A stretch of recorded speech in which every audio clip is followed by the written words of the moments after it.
बात अयोध्या की करते हैं, जहां से मुख्यमंत्री योगी आदित्यनाथ ने कांग्रेस और समाजवादी पार्टी पर जमकर हमला किया है। तीखा प्रहार करते हुए उन्होंने आरोप लगाया कि जो लोग आज धर्म और आस्था की बात कर रहे हैं, वही लोग अतीत में धार्मिक भावनाओं को ठेस पहुंचाने वाले निर्णयों के लिए जिम्मेदार रहे हैं। सीएम योगी ने कहा कि इन लोगों ने हमारे पवित्र हनुमानगढ़ी की सीढ़ियों पर नमाज पढ़वाने का काम किया था।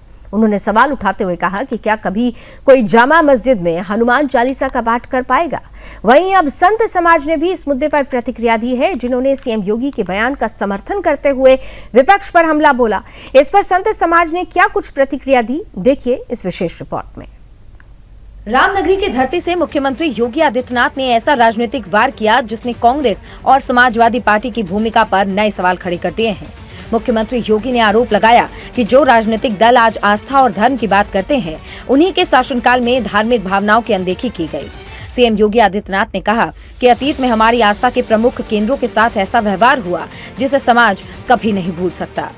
जो ये लोग आस्था की बात करते हैं, याद करो ना, इन्होंने तो हमारी पवित्र हनुमानगढ़ी में इन्होंने तो वहां नमाज भी पढ़वाने का काम किया था। आप सोचो,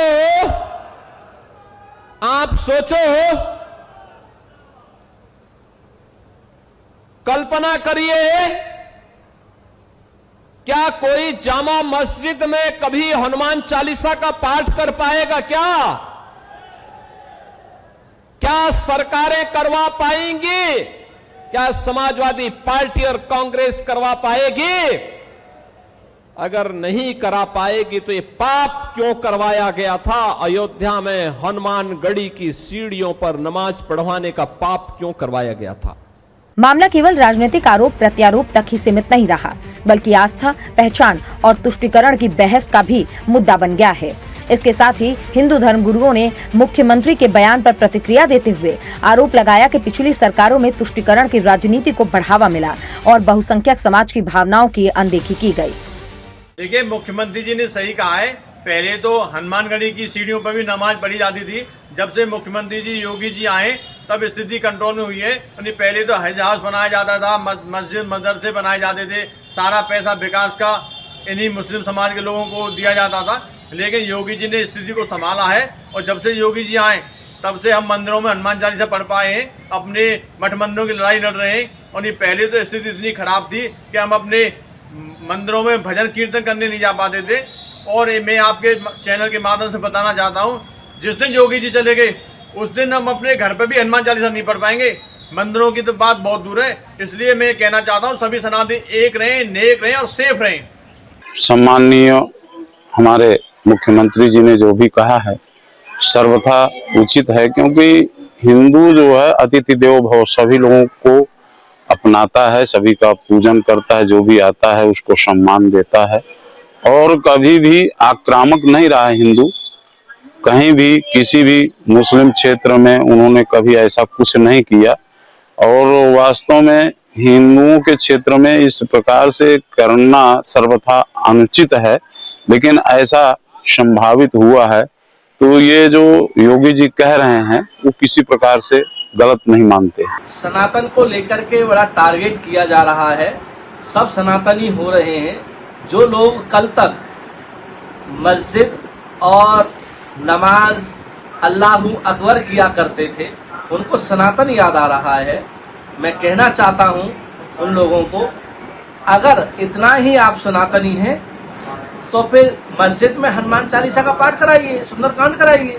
मुख्यमंत्री योगी आदित्यनाथ जी ने कहा है, बहुत सुंदर, उसकी हम सराहना करते हैं। माननीय योगी आदित्यनाथ जी ने क्या गलत कहा? पहले हनुमानगढ़ी की सीढ़ियों पर नमाज पढ़ी गई। क्या जामा मस्जिद पर कोई हिंदू हनुमान चालीसा का पाठ कर सकता है? नहीं कर सकता। योगी जी से पहले हम लोग मंदिरों में भी हनुमान चालीसा नहीं बजा सकते थे। हमारे लाउड स्पीकर उतरवा दिया करते थे। जब से योगी जी आए हैं तब से आज हम सुरक्षित तरह से हनुमान चालीसा का पाठ कर सकते हैं। और हनुमानगढ़ी के बाहर उन्होंने नमाज पढ़ी थी ऐसा सुना गया था उस समय। तो हालांकि ये धर्म के विपरीत है, गलत है। किया है तो कोई भी शासन या सरकार किसी के धर्म क्षेत्र में किसी भी तरह से अगर उसकी भावनाओं को ठेस पहुंचाने का काम करता है तो ये गलत है। परंतु जब पूर्व सरकारें थी, खासकर जो सपा सरकार थी, वो जो भी जैसे मंदिरों में कोई चढ़ोतरी आती थी तो वो चढ़ोतरी हमारे हिंदू संस्कृति या हमारे हिंदू उसमें नहीं लगती थी, वो मस्जिदों के काम में लग जाती थी या मकबरों के काम में लग जाती थी। राम जी की इच्छा से हमारा तो ऐसा मानना है, किसी कारण से हमारे पास थोड़ा बल कम हुआ, किसी उपद्रवी ने आके हमारे घर में कब्जा कर लिया और आज भगवान कृपा से यदि हमारे पास बल आया तो हमारा पहला धर्म बनता है उन उपद्रवियों को वहां से खदेड़ें और अपने घर में संपत्ति में अपना कब्जा करें राम जी की इच्छा से। तो ना जामा मस्जिद ना कोई मस्जिद, देश की किसी भी मस्जिद में जहाँ हिंदू का एक ईंट में हिंदू प्रतीक है, ऐसी सभी मस्जिदों को पुनः मंदिर बनाया जाए।